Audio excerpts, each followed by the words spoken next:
This week on Here for the Right Reasons, we tell you everything you need to know about this season of The Bachelorette. So maybe she popped back in and talked to Tayshia. Then everyone else started showing up. It was all very confusing. But we do know that Clare, was the Bachelorette for a hot minute, and Tayshia also tried to find love. That we know. Plus, meet the men that are vying for Clare and Tayshia's heart. And what advice does Tyler C have for the guys on night one? Don't do what I did the first night. Definitely try and talk to the person. I didn't talk to the person the first night. Then Bachelor Nation reveals if it's possible to find love on the show in just 12 days. They're in Palm Springs. She's like, you know what? It's hot. I'm out. I know what I want to do. I'm not playing this game. We've got that plus so much more on today's Here for the Right Reasons. Hey guys, Christina Garibaldi here with Us Weekly senior writer Sarah Huron. Hi, Sarah. Hi, Christina. I'm so excited. Welcome to our first episode of Here for the Right Reasons, a brand new show, of course, all about The Bachelor. Each week, we're going to recap the episode, give you the latest news, and of course, talk to some of your favorites from Bachelor Nation. So get those roses ready. Season 16 of The Bachelorette kicks off on October 13th, so we figured it would be a good idea to get everyone caught up to speed on what's about to go down. And there is a lot going down. There's so many different layers to this season already. It hasn't even started. So let's start from the beginning. What was your reaction when you heard that Clare was going to be the Bachelorette? Because obviously this is definitely a throwback. I mean, I was surprised at first for sure, right? But the more I thought about it, it kind of made sense because the show has been getting a lot of criticism lately for being too young, and Clare is older. Yeah. And they also love to throw us for a loop. So right when we were like, oh, it's got to be Hannah Ann, right? She was just dumped. They were like, no, forget about her. We're going back 5 years. Right. And I think what they wanted to do, though, too, is find a happy ending. Because we haven't had a happy ending in so long. It's all like, which finale can top the next one or top the last one? And I feel like they just go for drama. And I feel like they just wanted to go back to the beginning and have Clare find her love of her life, which maybe she did. Maybe she found that. So she made it pretty clear from day one that she knew exactly what she wanted and that age was not a factor. And she told us this numerous times, so take a look. If you line up the guys that I've dated in the past, there's no one thing that I'm looking for physically. It's more if they go out of their way for me, if they make me feel special, because this is about me now. And we know this season got put on hold because of COVID. And then once finally production did resume, it got a little interesting, scary, crazy. Interesting, complicated, weird. So obviously, like you said, it was shut down because of COVID. Things resumed at La Quinta. Am I saying that right? La Quinta Resort? Yeah. Okay. So they resumed in California. So they're just staying in one place. And then all of a sudden, this Tayshia bombshell comes out of nowhere. I don't think anybody was expecting this. I mean, it was crazy, right? So at the end of March, we were all ready to start filming. We were ready to watch, ready for them to start filming. And then, they were on hold for several months and everyone was like, are they going to change the guys? Is Clare going to be talking to the guys? What's going on? She finally gets there. And by the first week of August, we're hearing that she's not even the Bachelorette anymore and that they called Tayshia. It's so weird. And then because we had reporting, right, that they brought in new guys. So that was like the first red flag being like, what's going on? That's really weird. And then Tayshia happened, which they still have never confirmed, which is so weird. We're going to talk about that a little bit later. But yeah, it's so then obviously we find out that she left after just 12 days. So we know that Clare either stopped, we don't know if she stopped filming or if the producers asked her to stop filming. Everyone kind of has their own theory, but within the first 2 weeks, Tayshia was brought in and Clare remained in Palm Springs, but was like flying solo or with her man. It's very unclear, but she was there the whole time. So maybe she popped back in and talked to Tayshia. Then everyone else started showing up. It was all very confusing, but we do know that Clare, was the Bachelorette for a hot minute and Tayshia also tried to find love. That we know. And we know Wells was there. We know JoJo stepped in as a host for Chris Harrison when he brought his son to college and he had to quarantine for a couple weeks. So definitely some members of Bachelor Nation will be popping up. It's not Bachelor in Paradise by any means. They did put that rumor to rest. So I wish it was Bachelor in Paradise. I'm not going to lie. Me too. So we have 1 week to figure this all out. 1 week until we get some answers. So I'm super excited about it.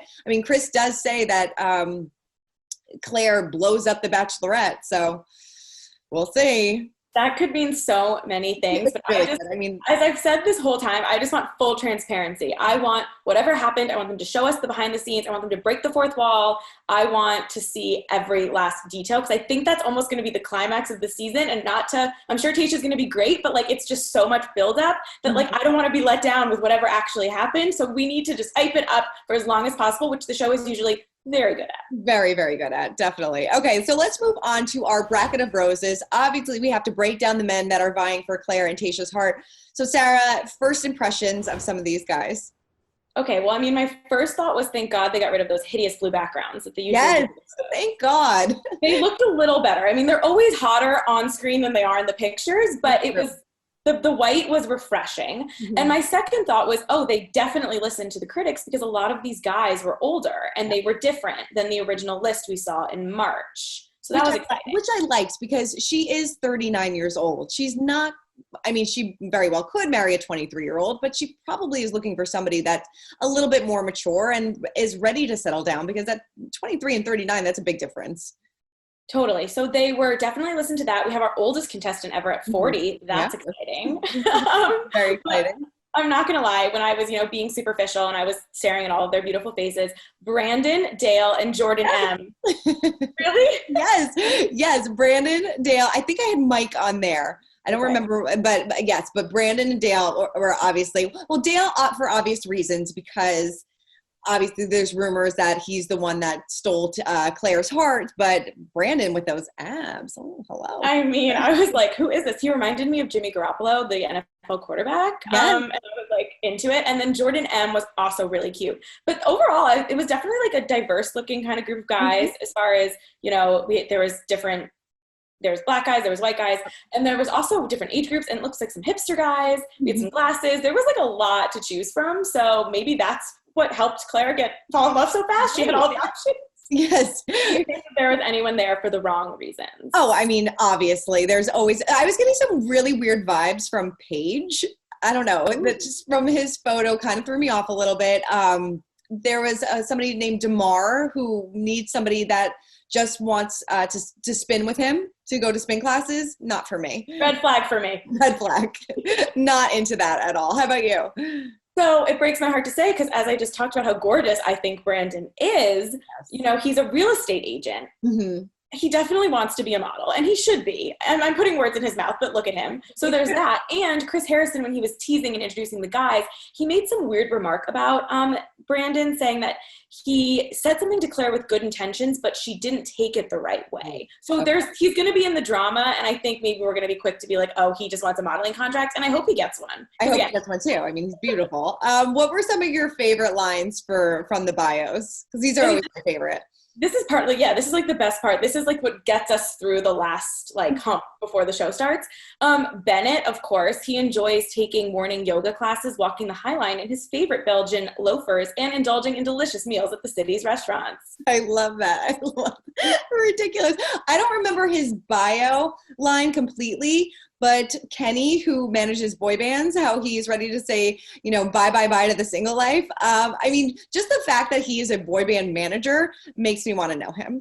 Yeah, they're definitely probably going to try to use that to pull some strings later on, because with COVID, they probably couldn't bring in like musical guests, but they're definitely going to try to keep that contact with Kenny. Right. And Riley also cracked me up with the ability to carry a good conversation means a lot to Riley, but please don't ask him to go to a museum with you because that's not going to happen. Who writes these? I wonder. I have no idea, but I kind of want it to be my job. I mean, I love Us Weekly, but like if they're hiring, I'm just kidding. Right. Also, I have to bring up Chasen because his said after ending a 2-year toxic relationship with his coworker, Chasen has finally in the right headspace for his future bride. And I mean, are they preparing us for her to pop up on the show? Are they asking us to call her? Like, who's the coworker? I want to talk to. You know that they're bringing her in. You know it. Well, there's definitely somebody that caught our eye, and another member of Bachelor Nation, right? Yes, I recently spoke with Tyler Cameron about having a new Tyler C in town, plus so much more. Take a look. Have you seen the big news? There's a new Tyler C in town. I saw that. I guess I got someone to root for now. Is that who you're going to root for? He's in Palm Springs on Clare's season. Apparently he's looking for a cowgirl. For a cowgirl? Yeah, that was his bio. I don't know if Claire from Sacramento is a cowgirl. I don't either.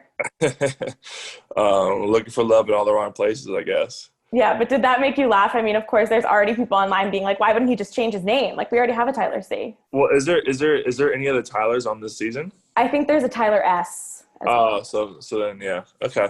Yeah, I'm pulling for him. I'm excited for him, you know. When I first got on the show, I blacked out. Like, I saw the lights. I saw Hannah. I freaked out. I don't even remember what I said at the beginning, you know. Like, halfway through, I was like, holy crap, I had these lines I've been trying to tell her the whole time, and now I forgot them. You know, but, you know, that'll, you know, in a week or so, I told my, I was like, look, the first week may be hard with cameras, you know what I mean? Maybe a little, but like after a week goes by, like, you start to own it, you start to kill it, and like you just have fun with it. You know, just main thing is have fun and be who you are. Don't waver. Just be you. I know you said you blacked out, but in general, did you have any advice on how to get? That was my first sober blackout. I mean, it must be a wild experience, out of body type of experience, I would assume. Yeah. A sober blackout. Yeah, it was. Do you have any advice in general for contestants on how to stand out to the lead or Matt specifically? Don't do what I did on the first night. Definitely try and talk to the person. You know, I didn't talk to the person the first night. Yeah, you know, you gotta use the time on camera and off camera to really see if that connection is real and what that connection is. You know, any chance you get to talk to somebody, do it. You know, don't wait. Don't wait. You know, wait your time in line. Be polite, but you know how it worked out for some other people. But you know, just be you. Have fun. Obviously this year has been different for a lot of reasons, but it's also been, you know, the Bachelorette and the Bachelor in one location versus traveling. Do you think that is a good thing or a bad thing, an advantage, a disadvantage? Changes the show for sure. I'm hoping it sucks because there's so many cool places you get to travel to, right? Like not everybody understands that. But I think this is going to be really good for the connections. I think that there won't be so many travel because there's not any travel days. There's not really many dead days. You know what I mean? There's not B-roll to be filmed at the new country every week. You know, like I think these days hopefully can be used to spend more time together with that person or with like all the, you know, people. So I'm hoping that it allows for better connections, which I think it could. I love catching up with Tyler. He's so nice. And so cute. And so dreamy. I mean, so dreamy. Well, moving on to our cringe of the week. You know, we believe Chris Harrison when he says that this is going to be the most dramatic season yet, but we don't believe him when he keeps pretending that Tayshia is not the co-bachelorette this season. Take a look. So Tayshia's the Bachelorette. What? No. Clare is the Bachelorette. So right now, have you not seen the promos? Clearly, you have not been watching the promos. Could that change? Next season, it'll change. I mean, we kind of mentioned this before, but I feel like they should just let us in on the secret. We know that it's happening. It is so strange. And I mean, they've never been one for spoilers, right? ABC is always very strict and it's kind of like a fan choice. Choose your own adventure. Do you want to go into the show watching and looking for the signs that they're in love or totally blind? But this is like unprecedented territory. And I almost feel like justice for Tayshia. Like, I hope she gets the photo shoot and not that Clare, but then maybe they just don't want Clare to feel like she's not special. I don't know what they're doing, but it's really great either because like you said, I mean, all the promos have been nothing but Clare. I mean, the whole time Tayshia's name has not been mentioned in months. So maybe like you said, maybe once Clare leaves, then the promos for Tayshia will start coming out. It's very strange. It's very strange. They did give Tayshia a podcast, Bachelor Nation, so maybe that was part of the trade-off. I'm so confused, but I mean, we'll find out sooner, hopefully. Every night we wake up and we're a little closer. We are a little bit closer. All right, well, over the past few months, we have sat down with numerous members of Bachelor Nation who have given us their opinion on whether or not you can really find love on the show in just 12 days. Take a look. You know, for all the people who want to be like, good for Clare, this is about finding love. Again, like, can we stop pretending it's not a TV show? Like, can't people be both sincere and willing to be participants in making a TV show so people can be entertained? If you can really make that decision off of like 12 days or whatever it is, like, and feel completely comfortable with it, then great. But I think you need the whole experience to really kind of see it all through, see, you know, ask the tough questions, and whatnot. She's a mature woman. She knows what she wants. She's not going to waste her time. She doesn't need 10 weeks, 8 weeks. She knows. She knows. She owns the decision, and that's what she's going with. Congrats. Definitely happy for her. Me personally, no, I ain't falling in love in 12 days. Not happy. I think I said before to one of the guys on my show, in the history of man, no one has fallen in love. And I think it was like one day for one of the contestants on my season. I don't think there's such a thing as too fast. I think that if both parties are on the same page, then your pace is yours. And everyone else could judge away, but only the two people in the relationship can speak to that. If Claire's definitely in love, I think that's great. I think also too, though, so many men were probably looking forward to getting to know her. Mm-hmm. So that's the only thing is, how do those men think and feel now that she was replaced and then Tayshia comes in? And at the end of the day, I probably spent 30 hours with Brian, and that's probably what she got, with whoever, if the rumors were true and she left with this person, that's probably the same amount of time that she got. And I keep joking too, I'm like, they're in Palm Springs. She's like, you know what? It's hot. I'm out. I know what I want to do. I'm not playing this game. It seems like everybody has an opinion on this, and some think it's possible, others think it's not. I mean, I don't know about just 12 days because you have such a limited time with these people. Absolutely. I mean, if it was a Bachelor in Paradise situation, sure, because they're only hanging out with each other. This gives me, you can fall in lust in 12 days. Yeah. Like, I'm sure they think they're in love, and maybe they are, and that would be wonderful, I guess. But I don't know. I have a hard time believing this is going to work in the real world. Do you think that she was talking to some of the contestants before the show? 100%. And I know that she admitted to Googling and probably checking them out on Instagram, but I don't think they've admitted to any DMs or whatever. But I'm sorry, like, it's just human nature. I don't even blame her. I don't blame her either. I would totally do it too. I would be like, who am I going to meet? Who do I want to meet? And, like she said, she is 39. She wants to get married. She wants to have a family, and she's not messing around. She's not playing in a game. So she went in with a plan, I think. Totally. Totally. All right, let's move on to Where Are They Now and catch up with some of Bachelor Nation's favorites post-show. We thought it would be fun and fitting to catch up with Juan Pablo to see what he's been up to since Clare told him off in season 18. Take a look. I'll tell you what. Mm-hmm. I thought I knew what kind of man you were. Okay. What you just made me go through, mm-hmm. I would never want my children having a father like you. Okay. Oh, Juan Pablo, the most hated Bachelor of all time, probably. Yeah, probably. And he's not helping his case because he's been very active on Twitter, and he has a lot of opinions about them kind of bringing him back into the franchise. Because as we know, Clare's first promo kind of was just throwback clips of her telling off Juan Pablo. Oh, yeah. Mm-hmm. So in his defense, does he have a right to be a little angry? He's been kind of tweeting at ABC and Chris Harrison and kind of almost implying that Clare's not over him, which that makes no sense to me because obviously she doesn't pick the promo, Juan Pablo. It seems like ABC is not over Juan Pablo.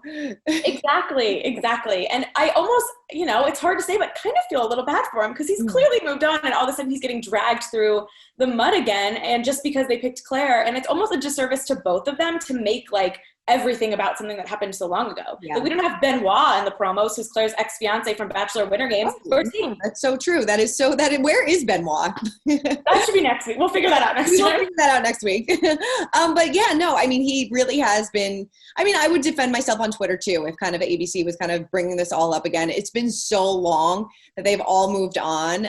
But I mean, Juan Pablo did make great TV. Yeah, listen, he definitely had his moment, and I think he's just ready to be over it. We know he did get married a few years ago to this gorgeous model. I don't know if I'm going to say her name right. Esmeralda Villalobos. Sounds good to me. Very pretty name. And they got married in 2017. And no one really realized, but they quietly split like within the last year. And when I was looking up about Juan Pablo, when they announced Clare, I was like, oh, he's actually not married anymore. And she took to Instagram and kind of clarified it. So I wonder if all of this coming up made her also come out and be like, oh, we're actually not married. She had nothing but nice things to say, but just another bizarre plot twist for Juan Pablo. Yeah. Is Juan Pablo okay? That's what we need to know. Well, he has his daughter, his 11-year-old daughter, which I'm sure helps. And yeah, he should just stay off Twitter while the show's airing. Good. Well, I cannot, because you know that they're going to bring that up so many times, the Juan Pablo, and I'm sure he's going to be live tweeting next week, and we will give a full report if he does. Absolutely, I'll be watching. I got the alerts turned on. Totally. Well, Sarah, I'm so excited to recap Bachelor with you every single week. It's going to be a lot of fun. Oh my God, I can't wait. Going to be great. Well, that is it for this week's episode of Here for the Right Reasons. Make sure to check back every Wednesday on Us Weekly's YouTube channel. Keep commenting, keep subscribing, and we will see you guys next week.